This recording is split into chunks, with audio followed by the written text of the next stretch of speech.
Hello guys, and welcome back. Today I'll show you how to perform and do the funny launch in Sea of Thieves. The funny launch is an advanced yet straightforward exploit that lets you launch yourself across the map. Here's how to do it effectively. You need a sloop and a Bridgantine chip. Familiarity with pressing the interact key, like E on PC. Firstly, find the ladder on your ship, on either side or sloop or brig.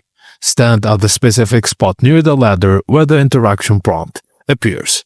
Face the ladder and press the E key twice as quickly as possible. Timing is crucial. Too slow or too fast will fail the launch.